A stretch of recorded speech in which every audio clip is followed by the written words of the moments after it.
Welcome, ladies and gentlemen, to another Heroes Lounge Mega Monday matchup. I'm Karis, and joining me today is Big Nige. How you doing, Karis? Not bad, not bad. So, we've got a Division 3 matchup today between BioParco and Fat Wee. Now, both of these teams struggling at the bottom of the table at the moment. I mean, what can you tell us about how they've done so far in Division 3 this season? Fat they have not had a particularly good time of it. They have lost all of their maps, I'm afraid. BioParco, on the other hand, they have won 4 of their maps, and they have managed to take away 1 victory as well. So it doesn't bode too badly for those. My money's on BioParco today. Yeah, I think that's the feeling that I was getting as well. Probably BioParco are coming in the favourites. I know that Fat Wee, because so for those of you who don't know, Fat means free agent team. But although, by the way, they've made a great job of their team logo there. Fat means free agent team, and that means that they've been put together kind of not randomly, but by Heroes Lounge. So they've signed up as individuals and then been matched together, kind of based on similar skill level. Those teams sometimes struggle with like coordination and stuff because they're not as used to playing with each other as some of the more seasoned teams who've played together a lot. Of course, having said that, at the top of the table in Division 3, we've got Fat N64, another free agent team, who are doing a lot better. In fact, if I bring up the division standings right now on screen, you should be able to see, yeah, there. So Fat N64, they're up at the top of the table with 3 out of 4 match wins so far. And of course, BioParco coming up there 16th, and what is this? So Fat Wee we'll see in just a second down at the bottom of the table there with Escape Artist. So it is a tough situation so far for Fat Wee, but also for BioParco. Yeah, I guess BioParco probably come in a little bit the favourites, but Well, it's all to play for, so they might have had a little more practice together, and as we all know, practice makes perfect. So. yeah, I think that's the other thing is, yeah, they would have been practicing a bit, getting slightly better as time goes on. We're just waiting for these teams to get set up and stuff. So, by the way, contrary to what the score says at the top of the screen, that says 2-0. It should say 0-0 because obviously the match hasn't started yet. So I will update that momentarily. But yeah, so before this match gets underway, I will give you all a little bit of news about Division S, because Division S Season 2 is starting this week. In fact, technically it started now, but the first match of Division S Season 2 is being played tomorrow, and that's going to be, I've forgotten who it is, but it's you can find the details of that on the Heroes Lounge website. Oh, there we go. It's Wind and Rain versus Feel the Heat tomorrow at 19 CET, Central European Time. That's going to be the first match of Division 2, and there's another division of Division S, Season 2, and there'll be Laubers Fan Club versus Disgusting on straight after that. I believe Caldor's going to cast both of those, so check out Caldor's channel, and we have other casters in different languages. If you, for those who speak other languages. But yes, so definitely check out Caldor tomorrow for all of that Division S action. So back to what might be called the real world, not the real world, the slightly lower division of Division 3. It's going to be interesting, as you were saying, BioParco versus Fat Wee.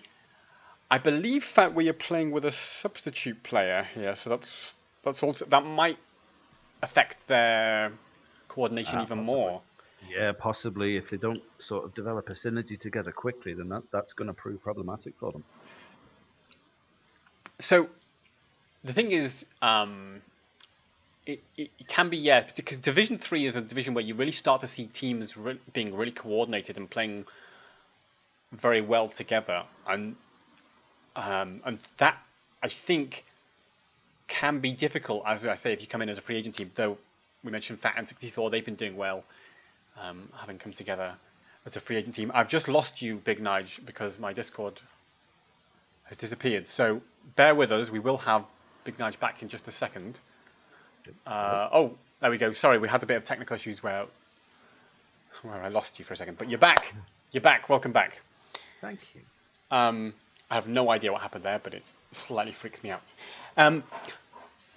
I've got a little bit of juicy stats for viewers who may maybe because now we're sort of halfway through the season. We're start of getting the first stats coming in from what's been played in Heroes Lounge so far, and it's something that I observed in a match earlier today over on another channel. Is Uther's dominance as a healer, because if you look at the healer win rates for Heroes Lounge across all divisions for the first 4 weeks that it's been played, Uther stands out as the healer with the highest win rate. Now, I don't know about you, Big Nige, but I think that's because he's mostly played as an offlaner. What's your feeling about that? Is Uther stronger as a healer or as a bruiser? To be honest, I don't feel that if a healer you want to go with Uther. But on the other hand, Uther can be integral to making some really important plays in terms of the stun. And sometimes, if he goes for the area stun as his ultimate, Divine Storm, you're going to cause a lot of problems. And you can also, of course, go for Benediction at level 16, which is going to get you the double stun, which can make you really, really annoying in a team fight. Yes, it's that disruption and lockdown aspect, I think, that is making him so strong.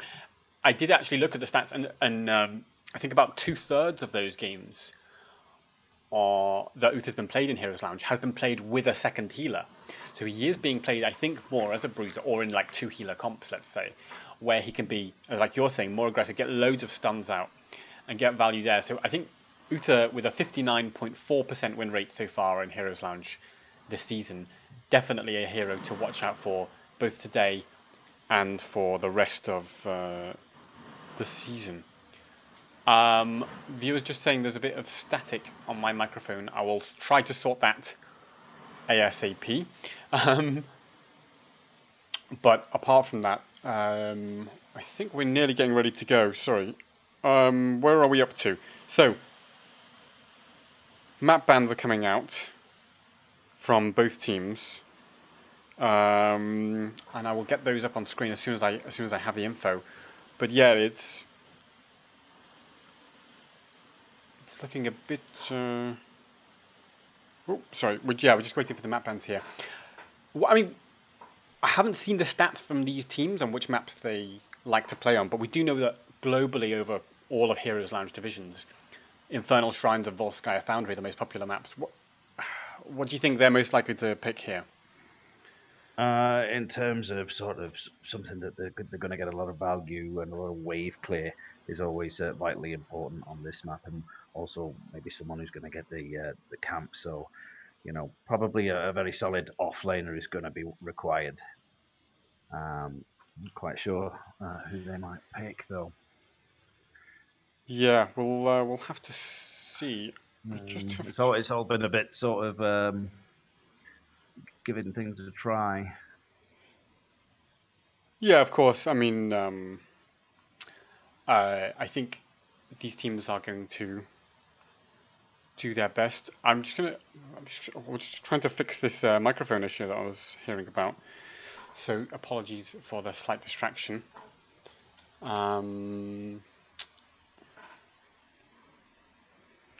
Just a second. What are we? Yeah, we're just waiting for the players to set up, and I will tell you momentarily what the map situation is. So, it looks like there's been some map, so I'll get those up on screen shortly. Are you in the Heroes Lounge channel in game, Mr. Nige? So, no. Okay, can you join that, and I'll get you in the lobby, because I think we've got a lobby almost ready to go. What's the channel? Heroes Lounge, so just /join Heroes Lounge. Oh yeah. Okay, gotcha. I will get you in just a second. There you go. And so, yes, we are going to go to Infernal Shrines for the first game. I will just show you in a second how the map bands have gone there. It looks like there was only one map banned by. Oh no, there wasn't. Oh, sorry, I've misread that. I thought it was going to be. I'm doing terribly today. Sorry, comrades.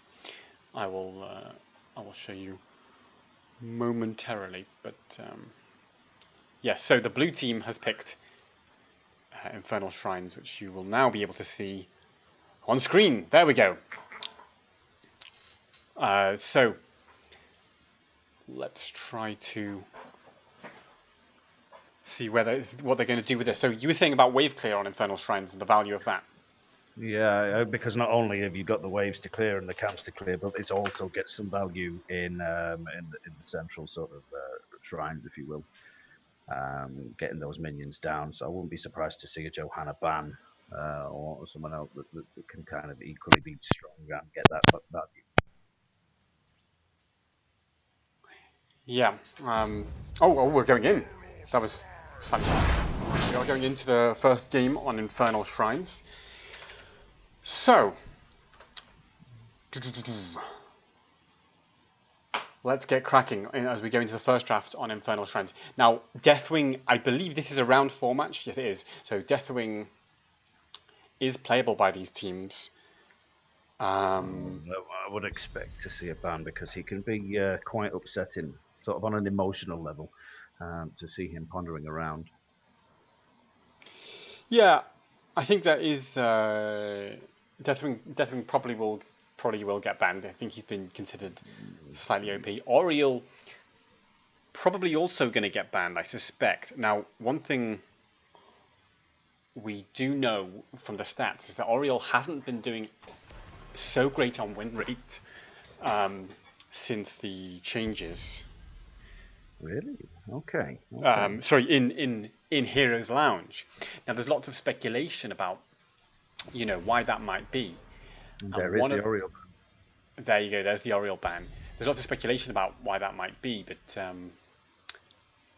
because one of the argument goes is that you pick.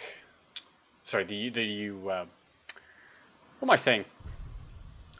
Well, maybe it's because it's at this level that that resurrect is so powerful that she's been absolutely targeted down in quite a hard manner. So they're keen to get rid. That's probably why at tournament level, at least, that Oriel is doing less well. But in terms of things that you might find on Storm League, Oriel is quite powerful to be able to resurrect someone at 100% health. It's going to cause you problems. It means you need to get an extra kill just because Oriel's being annoying, and it can be distressing. Yeah, I think.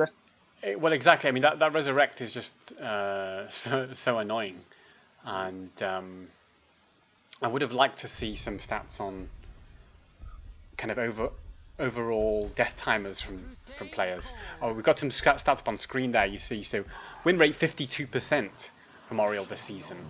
So decent, but not dominating as we might have expected.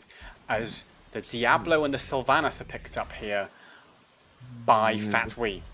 There is value in the Kel'Thas because, well, of course, Kel'Thas sets everything on fire, which always gets you a lot of value in terms of wave clear, hero damage, and anything else that might be around. Yeah. Joanna, we didn't talk enough about the Joanna, I think, because Joanna Kel'Thas is an absolutely great couple of picks for this map. So much wave clear there because it just.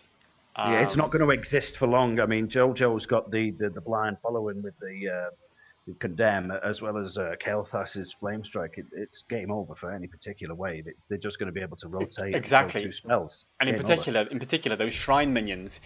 This is the thing. It's going to be so important for Fatwee to get onto that shrine as early as possible because as soon as Joanna and Kel'Thas are there, they're going to be clearing that shrine pretty easily. I think we can actually take a look at the Joanna win rate as well in Heroes Lounge so far this season. Probably, I imagine, pretty decent. So there is the Uther ban as well. Not wanting to see those stuns. Yes, so Uther ban. Oh, well, we just talked about, didn't we, about the value of that Uther. Absolutely, yeah. There is a lot of value to be had.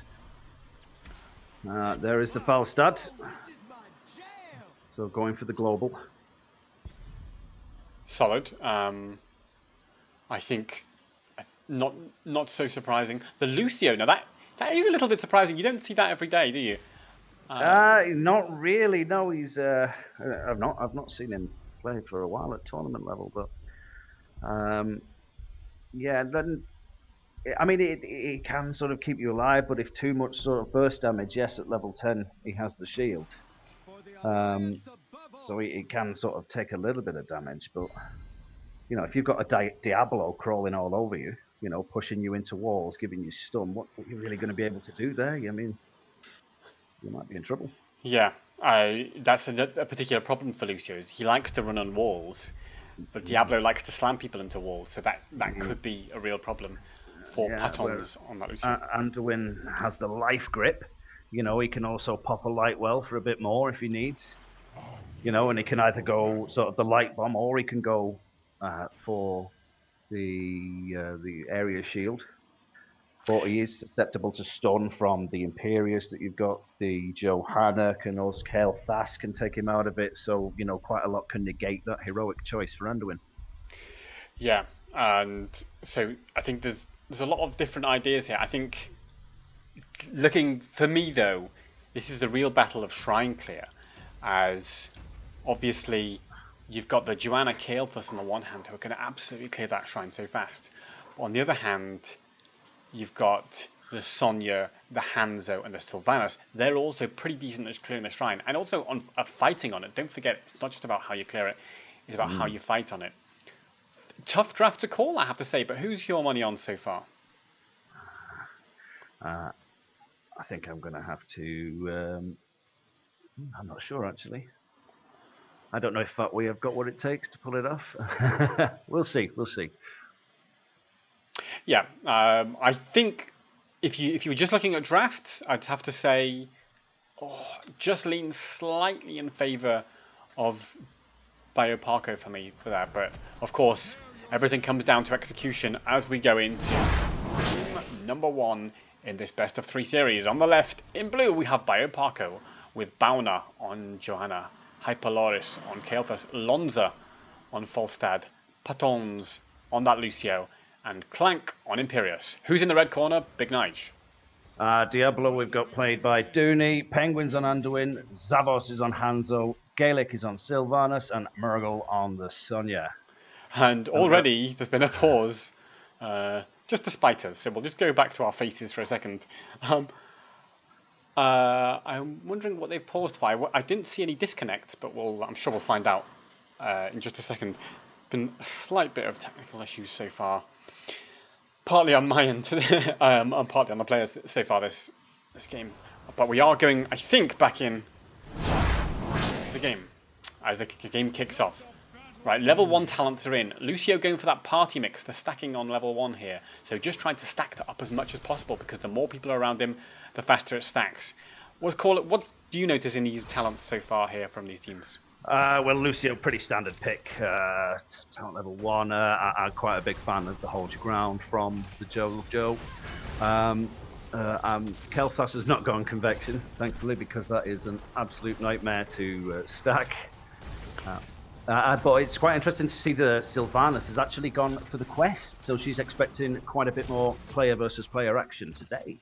Yeah, I think player versus player action is quite likely on these shrines. Both teams kind of focusing on shrine clear, so really saying they're going to go for shrine clear. Oh, Joanna gets put in the wall. Has her iron skin available though, should be able to walk away safely from that. She did, after all, take the bonus shield on iron skin at level 1.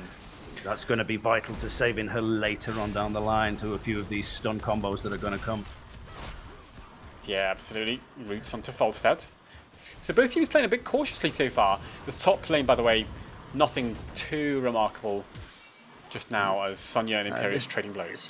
Yeah, it's just mainly about making sure that XP, there's no real need to take any risks at this stage because you don't have the talents in place to cause any severe damage. So you just play it safe. Just play it safe. Although Sonya getting a bit brave there, pulling the whirlwind out, trying to get a bit of self heal, backs away, and she actually takes a Hearthstone, so a bit of free XP there for Imperious. Yeah, and Getting the camps ready to move on, ready for the start of the objective. yeah, I think both these teams just playing it cautious. I like the camp ideas, but so far neither team came for their bruiser camp. I think because the objective's in the top lane, and so they're thinking actually it's not going to be so important. Oh, is Lucio getting caught out here? Gets flipped over by Diablo, but has that lovely dash to get away, and will top himself up with no problem. Level 4 talents are in. Sonya and Imperius still just a bit of a deadlock at the top lane, but in the bottom lane, that's not a deadlock. Sylvanas gets completely locked down and finished off. Stepped out of line there and got punished for it. Yeah, you can't stay that close. There's a bit of lockdown there between the Dojo and the KT. And that's a free camp for the blue team. Yeah, huge value because that's going to immediately push the bot lane, which is the opposite lane of that first objective. So probably that is going to have to be dealt with, or they're going to take some punishment. Yeah, absolutely, and that means that, of course, it should be easy for that Joanna and Kale first, which we were talking about in the draft, to get a heavy head start on the top lane. And in the meantime, by the way, Falstad just helping that camp in the bottom lane, just soaking there all the time, and he's got his flight to come at any time. And the advantage of having the global, it means they can get that XP for a little bit longer, giving them just that little bit of an edge, and then also can drop in on the team fight, say hello, pop in a Mighty Gus, and move on with his life. Sonya was sitting in the top lane there, and of course, BioParco saw the chance to go in, seized the initiative, got that Sonya kill, and with that, I imagine that's going to have to be a forfeited Punisher here from going over to BioParco, because there's no way that with Joanna and Kael'thas clearing that shrine so fast that Sonya will be able to respawn in time. But having said, taken their camp.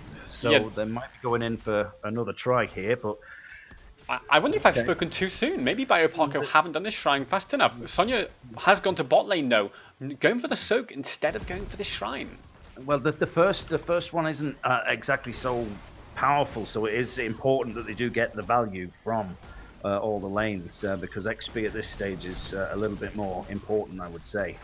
Yeah, it is absolutely, and Lucio, gotta be careful. Sylv does a lot of damage even this early in the game before the stacks. Imperius, though, gets turned over by Diablo. The blind comes out from Joanna, stops any further damage onto Imperius for now, but he will have to sit back and tap if he has it. Blue team trying to get back, recover. Red team now sitting pretty on the shrine. Diablo laying in anchor. And Hanzo has already completed his quest, so he's already got great value from the scattering arrow. And there we go, Kael'thas just letting you know why he should be a ban there. Just the power on that Living Bomb Flame Strike combo is just egregious. And there it is again. Huge. Sonya falling, that is big damage from the KT. The Living Bomb up again on the Diablo.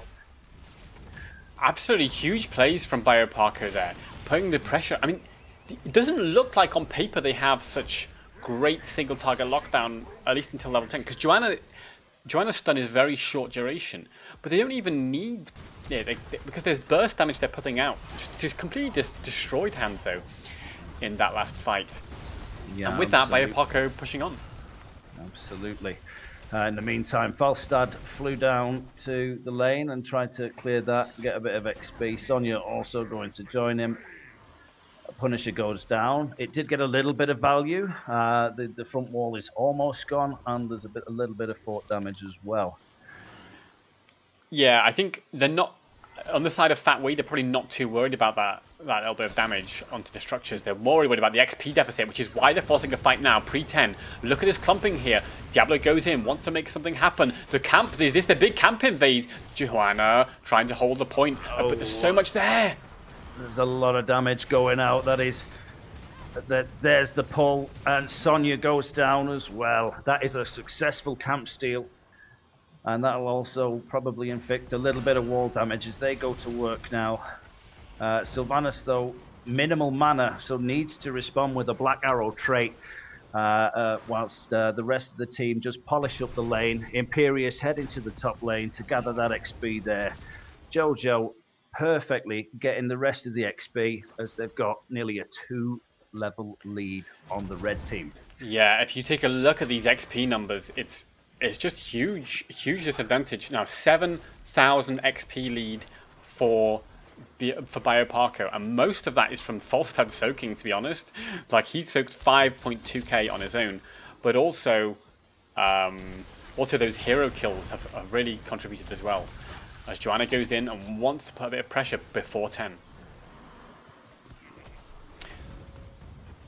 Kael'thas has secured his 20 globes, so he does have the Mana Addict shield available when they want to fight. So that's going to be vital because later on in the match they are going to be wanting to put an end to that Kael'thas damage.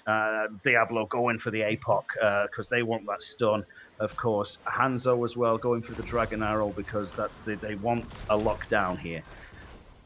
Yeah, they absolutely do. So here's the thing. So obviously in the early games so far, Fatway have struggled, but they do, like the Diablo did need to get up and running with his souls, and they did need to get this Apocalypse ready. If they can find a good engage with Diablo onto Lucio, I think this could be devastating. Oh, they're going for the Joanna instead, but she pops the Iron Skin, denying the Shadow Charge. And spreading that bomb is not going to do them any favors at all. You need to stay away for anything that looks like it might be on fire in this game. You cannot ignore the danger that is Kael'thas. Yeah, it's just constant burning there, and we saw that living bomb bounce around quite a lot there. Get a fair chunk of value as both teams head to their bruiser camp just before this second objective phase. Do you know what strikes me here is that actually level 13 is going to be in for BioParco, but not for Fatway for this next fight. To be honest, yeah, I wouldn't fancy that, and they're so far behind, I probably wouldn't even contest it on the risk that I might feed them.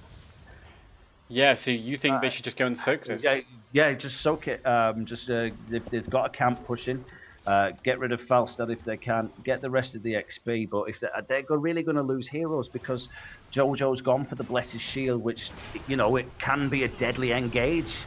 Well, it has just been a deadly engage onto Sonya there, right at the top. Blessed Shield, followed by that damage coming out from Kael'thas and Lucio there to provide slows it when needed. But yeah, great play all around from BioParco so far. As Dooney on the Diablo waits to try and trap someone here. 4v5. They're being aggressive. They want to find somebody out of position. Well, it is all very well trying to lay the trap like that, but he only had an Anduin close to him. And I don't think they would have had the follow-up damage. So it is maybe later on in the game they might be able to get a Kael'thas, but not at this time. As we go into the shrine, this sort of level pegging, 13 to 12. It is an arcane Punisher, so it might be worth fighting for because it's the hands of arrow into Apocalypse though, going on to the Falstad. Falstad might go down here to Diablo, but he barrels out just in time, and the Gust has saved him. Just about gets the Gust, and that was the combo that could have been the smash against the wall into the APOC, Dragon's Arrow. Absolutely beautiful. It caused enough damage to cause the blue team to kick off. Yep. Jojo popping the shield already. Diablo backing off. Falstad being so greedy here, trying to flank on the side. Hanzo wants to 1v1 him. Is Diablo there to support? Not quite in time. Falstad will go in the wall and die eventually. So it's Falstad for Hanzo, 1-for-1. But Imperius goes and gets the kidnap. Anduin destroyed. There is the damage. There is the damage. And there is a lot of it on the blue team. Yeah, I mean, so the chat is exactly saying what just happened, basically. If the red team manages to coordinate their ults all at the same time, then they get a big value. So that Hanzo arrow was spot on with the Apocalypse on top, bang, perfect from them. But the Falstad survive. Exactly. If you don't get a kill and Falstad can press Gust to disengage, then they just reset. Lucio can reset so perfectly in that situation. They need to stop the Falstad Gust from happening by killing him, ideally. Yeah, he's just going to switch to that heal and pop his Ampit up, and then he can regenerate health in a matter of seconds. They do bait the Punisher over the fence while the blue team get on work with the wall. It's a good bait over the fence, actually, so that they have been practicing that maneuver. Falstad in the bottom there, looking to get another camp. Yeah, everything is looking kind of nearly right here for Fatway, but just not quite there. BioParco doing such a good job of just denying everything that BioParco, the Fatway is trying to do. But that's what you can do with a JoJo up front. You know, you can't necessarily always lock her down because she can pop a shield and she's all right again. Yeah, and she's got level 16 right now, so she's got the imposing presence, meaning she can provide even more disruption and also... Oh, the hands of arrows though! Silence into the APOC. It's a good stun. Can they finish the job onto Imperius? He's trying to trade blows with Sonya. Sylvanas falls on the other side. Anduin pops his ult, but it's too little too late because Sylvanas is already dead. And Diablo's out on the other side. Lucio uses his heroic to save the day for his team. And Sonya will be left for dead. Yeah, it was just... it was a nice idea that the red team have. But you shouldn't have really engaged that fight. I mean, you've got a 3-level deficit, you know, and they engaged against level 16 talents, and they were never going to come off favorably because they weren't going to be able to get the damage through to take down Imperius. Yeah, and Imperius though. Speaking of Imperius, he might be out of position here. Gets caught, but again they don't chase really, despite the fact that Falstad just flew top and there was a little bit of split there from BioParco. Maybe that was a window the Fatway should have opened a little bit wider. But you know, if they're still not used to playing together, there may be a little bit of nerves there. And blue team going for the invade on the camp. Diablo just poking away really, and I don't really think he's going to get much value unless he's got his team. Imperius with the stun, flame strike out, living bomb. Please don't spread it. And you see, you've just spread that to 2 other heroes, and that you see that's going to be a problem. I mean, here it wasn't a problem because they were disengaging anyway, so I think they were pretty satisfied with just, you know, taking the bomb in order to get away. Did you see though the Hanzo arrow into Joanna? The Hanzo arrow didn't really work out. But that's an engage from Joanna. The Apocalypse to try and just deny some value, but with 2 members already dead. Diablo's lost his souls. There's 100 souls on the deck, as well as 2 more members of his team, and it might be Hanzo as well. Yeah. I see, it's just too much, so the damage can come out quickly, but not only is the damage coming out, there's the lockdown. See, the shield has already been popped there, living bomb on Sonya, she tries to run away. Lucio putting on the speed boost just so they secure the kill, getting this top fort down, and they've got a 3-level lead against their opponents now. The fort's about to fall, there's another engaged stun. He takes Diablo up into the air, down he goes, stun, living bomb, and it's good night Vienna from Imperius. Beautiful coordination here from BioParco.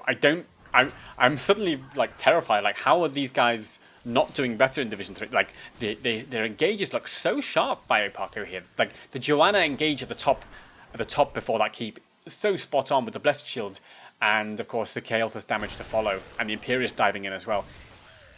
They really know how to control fights, and that's so important. A big part of that is Bauner on this Joanna, who is looking absolutely devastating, and possibly we should be seeing a Joanna ban in game number 2 from Fatway. But yeah, this is a tough situation here for Fatway. I mean, don't forget, you do have the Kelstad, you do have the Falstad, but don't forget you've got the Imperius on the team as well. And his heroic will act as more or less the engage for an assassination squad. Pick someone up, take them away from the team, absolutely annihilate them with the rest of the stuns that you've got. Yeah, and Anduin, that's not the way to rotate. Decides better of it, sensibly, walks back. Yeah, this is a difficult situation though. This was their last window for Fatway before the level 20 comes in for BioParco. Lucio speeds in, they want to follow the Punisher. Can they get more? The Apocalypse comes out though, absolutely huge onto Falstad. Can they kill his Falstad in time? The Lucio shield though, just about saves Lonza. The Punisher coming up, gets the stun. Diablo going down as well. Sonya being chased down with the stun from JoJo. Moving on to core damage now. Lucio switches over to healing. He tries to get them recharged a bit, maybe for a final attack on the core. Yeah, I think this might be GG. Yeah, this may be GG. I mean, the Kael'thas there, it's just not nice to be faced with that much fire. I mean, I'm not particularly scared of fire, but I'd be scared to face Kael'thas. Yeah, this is brutal here from BioParco. Great engages from them. I love the Lucio play in particular. Absolutely solid from them, knowing when to engage. They looked really solid here. GG, well played. It's a great first game there for BioParco. It was a big game. That means they go 1-0 up in this best of 3 series, but the Fatway are by no means out just yet. Still the match to play for. So what for you do you think was the big deciding factor here for BioParco that gave them that edge? It's being able to secure that kill squad. I mean, essentially, you've got stun with stun with stun, and then the follow up. They had the follow up to the stun, so they could just very, very simply, easily lock someone down and kiss them goodnight. It was a no brainer, especially being left in the draft with that Kael'thas. I mean, that hero is so dangerous on that map because there's a lot of damage needed. It's damage needed everywhere, and Kael'thas was there to deliver. Yeah, and it, it's difficult. Like it's difficult to say exactly how Fatway should have responded because they did the right things in terms of when not forcing fights too much at the wrong time. I think they felt a little bit like they were always behind in XP, and that really made it difficult for them, and they had to try and force fights, sometimes the talent down, in order just to stay in the game. Yeah, I mean, their engages, whilst they were considered, they were always fighting at a disadvantage. I mean, that Falstad play was absolutely perfect. I mean, that's it. You just have to XP, join a team fight, XP, and then more XP. And then if you get engaged on that you don't really fancy the chances of, you've got that gust to say, hang on a minute, mate, I've had enough of that. Yeah. Okay, so for game number 2, it seems like the red team, Fatway, have decided to mix it up a bit, and they are taking us to Alterac Pass. Now, for me, that means they're going to play a little bit different, maybe a bit more macro focused. Do you think? Well, the big thing on Alterac Pass is the camps. I mean, you need to get those camps. They are sort of vital to sort of causing a distraction, getting a lane pushed down. Not to mention you've got 2 bosses as well. So it'll be interesting to see what kind of lockdown they go for. A bit less wave clear needed, perhaps. So they'll be perhaps more focused on the good PvP heroes, but still all to play for. But it is always also important that they just go with heroes that they're comfortable playing, something that they like playing. So that's always important. You can't sort of just play a hero just to counterpick someone if you're not very good with them. So very important there to stick with something you know. Yeah, I think. I wonder. I wonder what they might try though. Like maybe Fatway. Um, maybe Fatway will um, try and play something a bit more macro focused. Maybe we'll see an Abatha. Maybe we'll see Vikings or Samoro just trying to take the team fight initiative away from BioParco, who looked so coordinated in those fights. Maybe play it a bit more Well, in the macro style. this is the map. This is the map that you can do that on. So that will pay dividends if they can go into that. But they need to make sure that they commit to it and go for it. Because if any half-hearted effort will surely result in defeat. And with BioParco playing as coordinated as they are, being able to get that lockdown and make sure the damage lands, that's going to be vital, especially in the objective section of this map.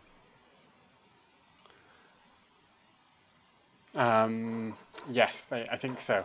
So I think we're almost ready to go on Alterac Pass. Hard to say. Like we say, this is Division 3, and this is a best of 3 series. I think Fatway will try something a bit different here.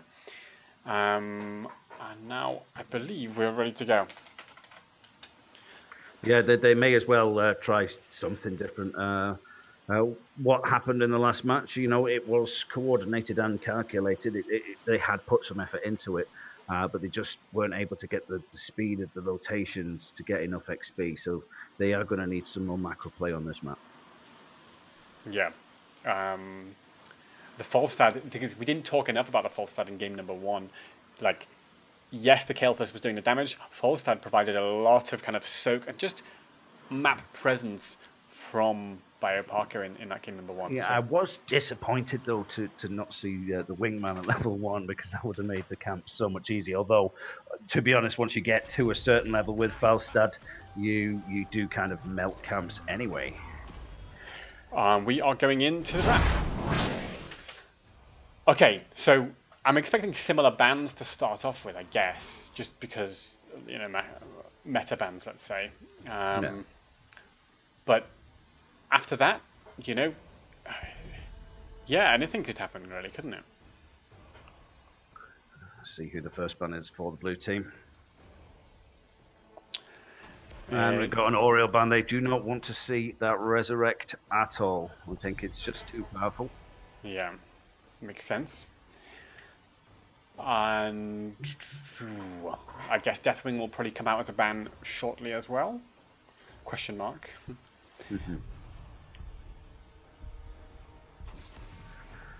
They do not want to see that XP gain again. Respect ban coming on the Falstad there. I did like that they could adapt to that situation. They are a free agent team, but they've recognised that something might be going on there. And especially on a map as large as this one, where a global factor is going to be important. Good call from them, yeah, absolutely, to ban that. If you've got a Falstad that knows what they're doing on the other team, it can make your life uncomfortable. Zeratul ban there. They don't want gunning down whilst on the rotate. I can understand that. Sensible.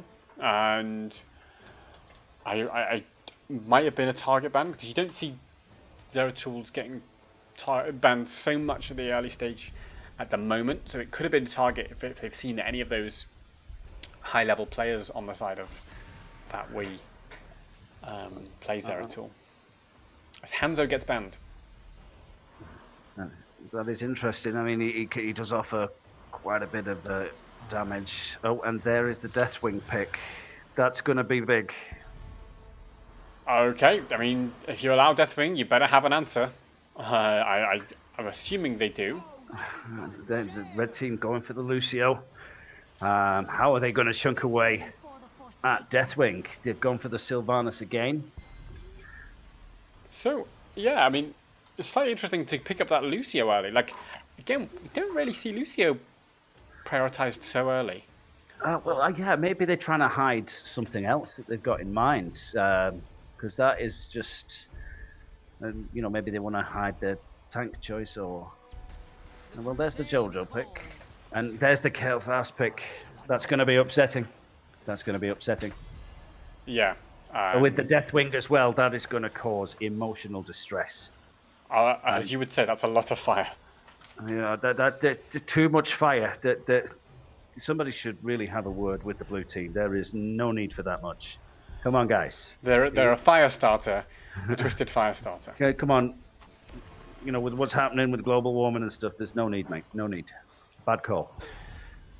I've heard the Deathwing is a big contributor to global warming. The Ana ban coming out. What's the ban here in response? Macro? Malthael. Yeah, okay. Yeah. They don't want lanes being melted so very quickly. Well, and they don't want anyone to melt Jojo or Deathwing as well. Yeah, that's the thing, is the Deathwing, he doesn't want that percentage damage ticking him down, particularly not when he's on higher health. So, with that out of the way, will they now pick up a Tychus or a Greymane on the side of February? Oh, yeah, there is the Greymane.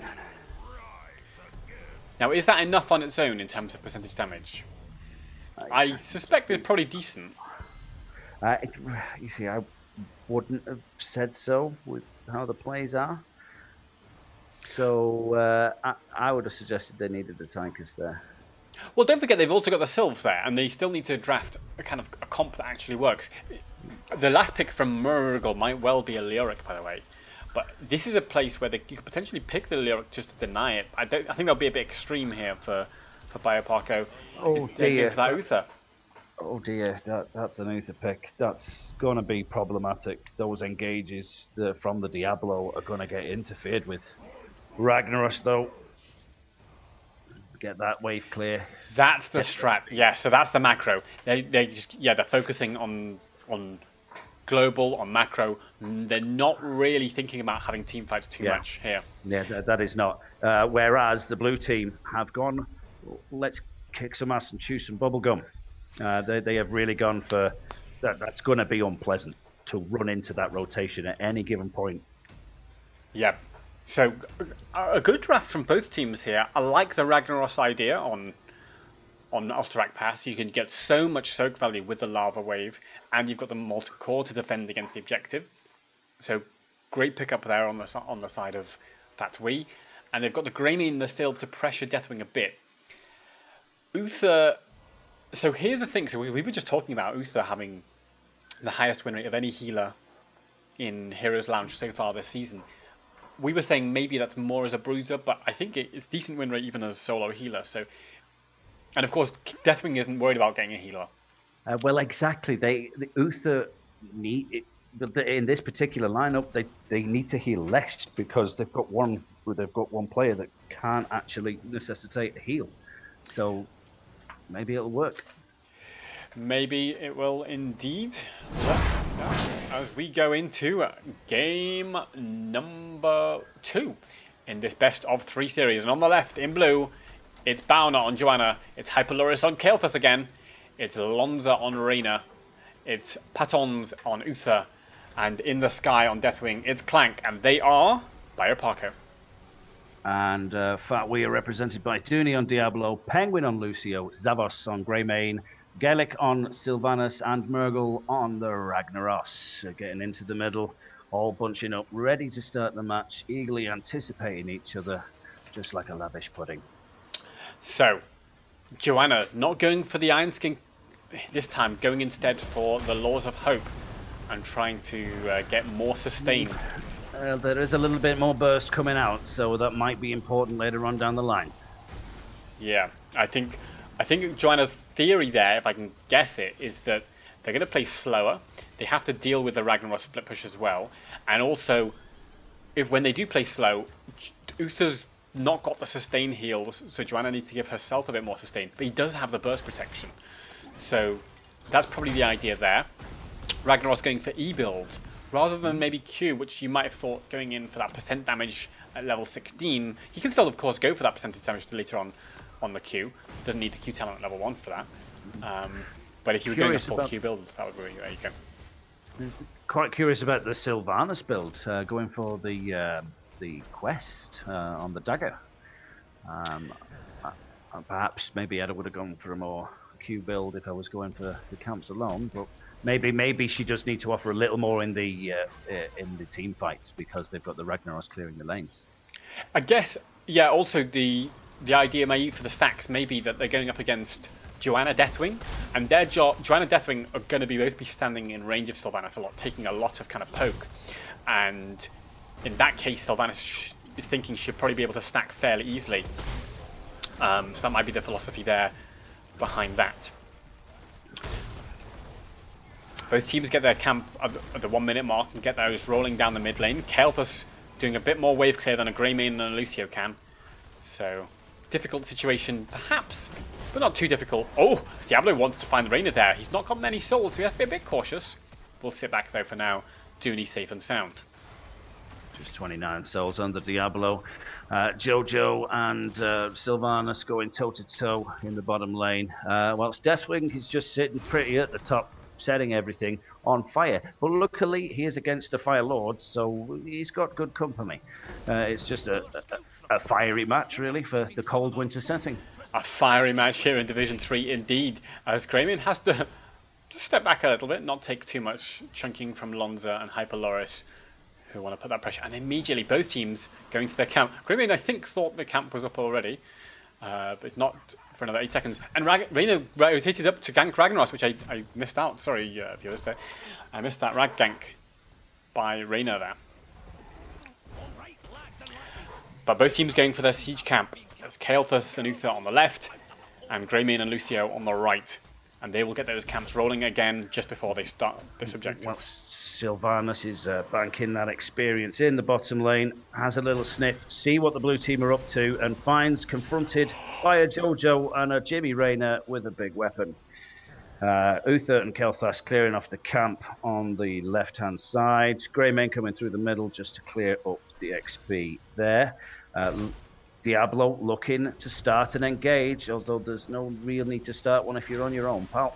He's found Uther, but the problem is, yeah, as you say, he's on his own. Yeah, you're not going to kill an Uther on your own. I mean, he can give you the stun, hit you right in the face with his mallet, and give himself a heal. And I believe he's also talented into the Wave of Light quest, but he has got move speed when he stuns you. And again, Kael'thas clears this stuff so easily. Deathwing lands. Is he going to follow anything up? Diablo charges in behind Deathwing. Ragnaros gives the speed to Diablo. Might try and help him, but the Gravity Lapse will keep him in place for now. Has to sit back and die to the fire of Deathwing. Good night, Mr. Diablo. And there was that lockdown again. They got so much damage onto the Diablo whilst he was just locked down. He couldn't do anything. And Deathwing said hello as well, which is always going to interfere with his life decisions. So now that gives the blue team opportunity to capitalize on the camp. And not to mention Deathwing to rain down hell. I'd be really hesitant about using this Ragnaros Molten Core like they have done, because they're using it now to try and contest this objective. If they don't win this objective now, although they're trying to catch Uther, he's fallen pretty low. Diablo charges into rain, they're trying to catch Uther. Sits back. Oh, Greymane vaults out. Gotta be careful. Diablo, half health. He's still alive for now. And the objective, I think, just goes over. Cataclysm. The blue team win it. And Sylv's dead. And yeah, it's just I mean, a Deathwing, a Kael'Thas, a Jojo for the lockdown. There's too much damage for them to contend with. And a Lucio is probably not the healer I would have gone with to be able to cope with that.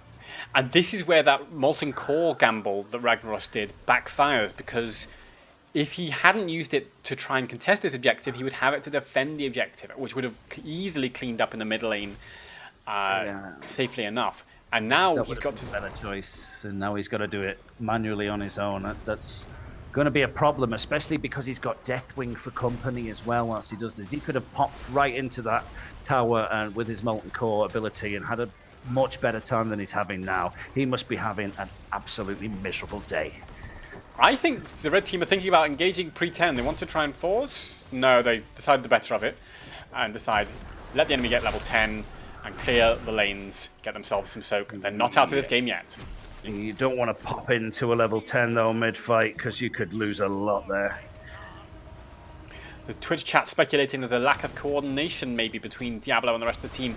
It is a free agent team, they are new to playing together, and I think they haven't had too much practice, because it is difficult to coordinate like practice times and stuff. That's one of the great challenges with Heroes Lounge, but so that might be a factor here. But it also might be kind of intimidation, like you were saying. BioParco may be coming in slightly the favourite. And the top wall has been chunked away by the Deathwing. And the middle lane is just pushing up nicely. Sylvanas trying to cause problems, but not really getting a great deal done. The Rain is just causing as much hassle as he can. The camps are taken on both sides and getting ready for the next objective. Yeah, and I think with that, this might be a fight post 10 for both teams before anyone's sniffing at 13. Lucio's finished his party mix, going to give him a bit more space, and that will allow, crucially, Fatwee to stand a bit further apart and not spread the living bomb as much. That's why that party mix has been picked up there by Lucio. Popping the lava wave at this point. Get some damage on the camp, I guess. Yeah, there's an argument to say they could have saved it for like 30 seconds from now when people go off to objectives and then do it on the bot lane, and then nobody's going to counter soak, because here, yes, he's soaked the mid lane with it completely with the lava wave, but now the blue team can just soak the responding minions just by standing there and they've got nothing else to do. I would have said that perhaps waiting for when the enemy team are distracted so they get a free wave would have been perhaps the logical choice, but heat at the moment. The red team going for a trap there with Sylvanas, Ragnaros dropping down the meteor, going for the engage with the condemn. Kael'Thas following up just by being annoying and putting living bomb on anything he can get a target on. So I think, oh, right, they're coming in. Deathwing lands. The Apocalypse doesn't. Oh, it does connect onto 2 members. Huge Apocalypse, but Greymane's been destroyed by that Deathwing damage with the help of Kael'thas. There's too much fire. Ragnaros could come in the back door here, but I don't think he wants to. Lucio, boom, the Living Bomb will shut down his ideas. Just annoying as well with that Uther pick as well. They just popped a Divine Storm straight away. Just the lockdown allowed that damage to spread, allowed that damage to be delivered all in one place. And it was good night Vienna from the Greymane, and then eventually the Lucio from, of course, Living Bomb damage. And Ragnaros, Molten Core to try and defend. They want to try and tap it. Deathwing below half health. Ragnaros focusing his attempts there. Johanna also getting low. Living Bomb trying to be spread around. It looks like they might try and stave them off for now. Diablo looking to engage further, but they finally back off and they get their camp retaken, which is also quite important, just below 13. So they did quite well there to come back. Yeah, and I think this time the Molten Core gamble paid off for Ragnaros. Oh, but now the Blessed Shield onto him are just destroyed. Yeah, unfortunately, you get caught like that, and you know that's where you go. If you're as isolated as Winona Ryder in the dock, you're just not good. It's just razor sharp execution as always from. Oh, and Diablo going to be next. You can't nowhere to run. I mean, and nowhere to hide. I mean, Greymane's down there with his pipe and slippers, and then yeah, I'm afraid the Sylvanas was doing the camp. The red team were a day late and $1 short there. Jojo trying to follow up just to try and keep them away. Greymane putting his curse bullets. Sylvanas with the attempted engage with the Wailing Arrow. Deathwing just putting down the fire, as if to warn them, don't come here, mate, I've had enough of your stuff. This is a really tough situation now for the red team here. They have finally got that 13. The Lava Wave is available. I assume it's going to go for the bot lane. Because that's the lane with the most XP, but they've sent Greymane there. These again, they're not really coordinating around this Lava Wave unless they're sending it top. But then why is Diablo top? Yeah, I mean, if they've got a hero in the lane, then the XP is being soaked.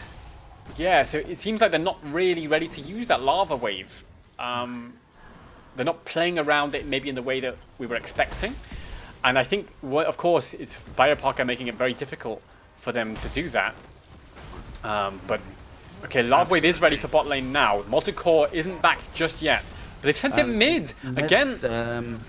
I'm not sure that's how I'd quite use that. I mean, if you wanted to do some extra damage in a team fight, then you should have gone for the other heroic. But the Lava Wave is what you use to get XP. Big shield there. APOC goes down, but the damage out there. Phoenix as well, blocking the gateway. And that's 3 more deaths on the side of the red team. That's it. It's too much damage. Once that lockdown's in place, that wave clear took less than a second. Hammering into this keep now. Sylvanas is doing a little bit of poke damage to get some stacks, but it's just not going to be enough. I mean, she's turned away just by 1 Living Bomb spell there, and she doesn't think anything more of it. Reyna trying to finish off the keep here. Jojo trying to take some hits. Living Bomb on the keep. And that should be pretty much goodbye. Pop in the Iron Skin just to try and get that little bit of extra damage through. And that is a successful keep take down. Ragnaros joining in the fun, but is a bit late to the scene of the action. I'll tell you what, though. The fact we are not out of this, and that must be breathing a bit of a sigh of relief, because after how badly that last fight went, how sharp the execution's been from BioParco so far, it's going to feel very tough for Fatwee. And I suspect a little bit, because we've seen some engages that haven't quite been coordinated, like we're saying, or not coordinating on the Lava Wave. I suspect a fair bit of that is just feeling the pressure of BioParco's relentless engages, relentless pressure that they're putting on. So great play from the blue team here.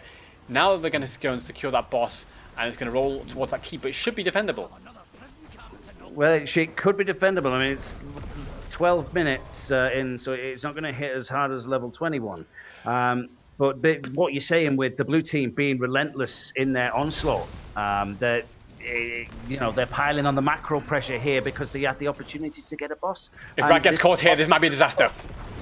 Gets caught by the shield, condemn, and there was just straight away. As soon as you get caught napping, you have been destroyed. It takes them less than 2 seconds to get that damage landed, and they can land it in the right place. Diablo going in for the Kael'thas now, goes for the ACOP, but gets the unstoppable Wailing Arrow goes off. Jojo going in with the condemned. Flame Strike goes down. Living Bomb. Deathwing comes in to say hello and set further things on fire. Drops a fear. The Phoenix is locked to separate the team. Diablo goes down, isolated and on his own. Living Bomb spreading everywhere. Lucio's getting really low. Sylvanas is about to bite the dust. And that is that keep down. And this could possibly be GG. It might well be GG here as this Deathwing's marching on core. There is a Molten Core available from Ragnaros, but where's he going to put it? Yes, he could put it in the mid lane. I'm surprised he hasn't yet. In fact, he's going to go in now. Wants to get some damage. The boss is falling pretty low. And there's the lockdown again. The lockdown came in, took them less than a second and a half just to melt down a Ragnaros. The damage is too much for the red team, and the core falls, and it's a blue team win. GG. A 2-0 victory here for BioParco. And yeah, you've got to say, phenomenal performance from them. They're looking absolutely devastating here, BioParco. They just looked so in control of that game. 16 kills to 0 from them. I mean, they had one strategy and one strategy alone in this match, and that was the follow-up and execution of the red team. That is all they could have done there, and that's all they did. They just made sure the red team were unable to act by going with such an assassination comp with an Uther in the second game, but they went for the Imperious in the first. It's too much lockdown followed by too much damage, and you're not going to get a victory in that. Yeah, a tough situation there, and again, it's not quite clear what Fat we could have done. I think that last bottom lane push, they were there at level 15 and a half. You know, you sort of think, and of course it's easy to say here from the armchair, like it's easy to say, you know, they could have just sat back and maybe soaked that 16, defend the boss at keep. You know, you've got the Molten Core available, you've got the Lava Wave that you're talking about. Yeah, I'm not quite sure of their use of Lava Wave on this particular map. It didn't really seem to get. I think he wanted the damage from it, but maybe if he wanted to do that, should have gone for the other heroic. But I don't know. The wave clear seems important on this map because it's so big. Yeah, I think the BioParco made this really difficult for Fatwi. They just, like, anytime anybody was a sniff out of position on Fatwi, they got Blessed Shield to the face, they got Gravity Lapse, Razor Sharp follow up, Deathwing land, bang. Sometimes you saw the Horrify on top from Deathwing as well.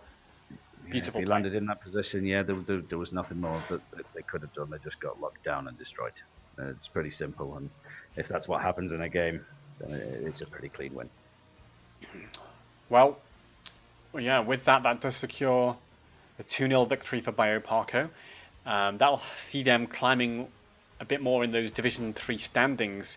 We saw earlier that they are, I think, if I show those on screen in a second, yeah, so they're still, they're still, they were 16th. They'll probably climb up from that with this win once it gets logged into the records. But my guess is somewhere, yeah, in the top 12 or even top 10 here for BioParco.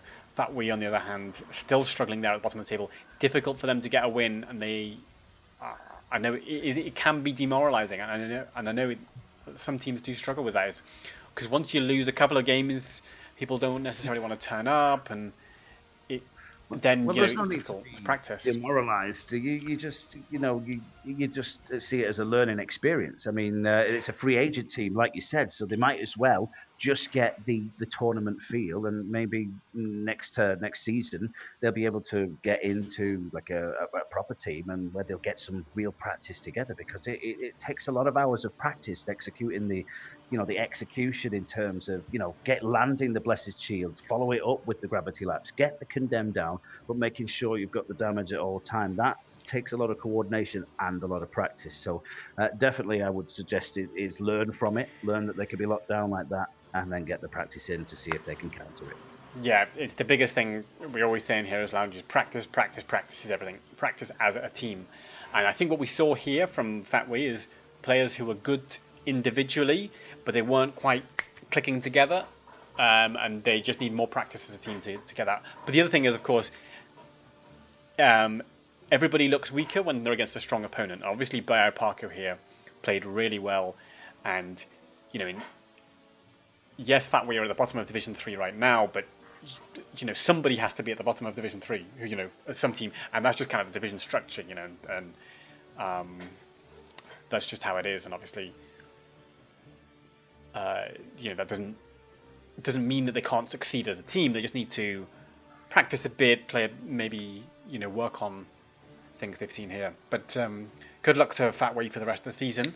But BioParco, yeah, they look dominating, and I think, I mean, because I'm in Division 3 as well. I tell you what, I'm looking at them thinking they look terrifying, and if I were against them, I'd be banning that Joanna so hard. Well, you could probably cope with the Johanna, but the Johanna followed with the Kelsash would be a nightmare scenario for anyone to face, to be honest. And I think I think that we maybe should have cottoned on to the fact that that was a lot of fire, and maybe included them in the ban. Yeah, I think for me though, the Joanna was the one starting those fights. Like really, the blessed shields was so spot on, and yes, the follow up was, as you said, razor sharp from Kael'thas. The gravity lapse timing is so good, but you do need that tank to initiate, and Joanna, we do know, has been a devastating force in Heroes Lounge so far. So with that, that brings Heroes Lounge Mega Monday matchup to a close. How have you found it, Big Nige? Yeah, it's been fun. I've enjoyed watching the matches as they happen. That's been quite a new experience for me. Hopefully, I get to do some more. Yeah, it's been great to have you here.